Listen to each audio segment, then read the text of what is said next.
Welcome back. બુલેટિનમાં આગળ વાત કરીએ તો અમદાવાદમાં આજથી સાત્વિક ફૂડ ફેસ્ટિવલની શરૂઆત. દેશભરની વિસરાતી જતી વાનગીઓનો મેળો. 1000થી પણ વધુ વાનગીઓનો સ્વાદ માણવા મળશે. કાશ્મીરથી લઈને કન્યાકુમારી સુધીની તમામ ડિશના કાઉન્ટર્સ લાગ્યા છે. ખેડૂતોના ઉત્પાદનનો હાટ પણ લગાડવામાં આવ્યો. 4 દિવસ ચાલનારા મેળાની આજથી શરૂઆત થઈ.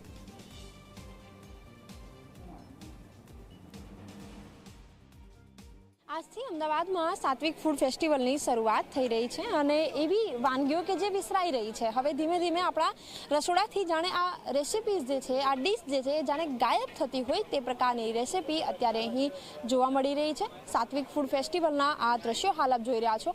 ન માત્ર ગુજરાતની વિવિધ વાનગીઓ, પરંતુ જુદા જુદા જે જિલ્લાઓ છે જ્યાંની વાનગીઓ ખૂબ ઓળખાય છે, એ જે પ્રદેશ છે એની વાનગીઓથી ફેમસ છે, એવી તમામ વાનગીઓ અત્યારે અહીં ગોઠવવામાં આવી છે. અને ખાસ સાત્વિક એટલે કે શરીરને પણ એટલી જ આરોગ્યપ્રદ વાનગી રહે એ પ્રકારનું જે આપણી જે રસોઈ છે એ પ્રકારની રસોઈ અત્યારે અહીં તૈયાર કરવામાં આવી રહી છે. 3 દિવસ સુધી આ જે રેસિપી છે એ અહીં જોવા મળશે. અહીં તમામ જે રેસિપીઝ છે એનો સ્વાદ માણી શકાશે.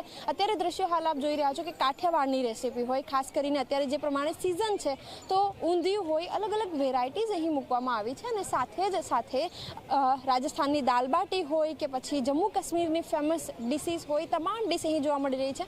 ઓળખ આપણા ગામડાની એના દ્રશ્યો હાલ આપ જોઈ રહ્યા છો કે જે ગામડામાં જે રીતે દહીં વલોવવામાં આવતું હતું, માખણ જે રીતે કાઢવામાં આવતું હતું, તો એ પણ અહીં તૈયાર છે.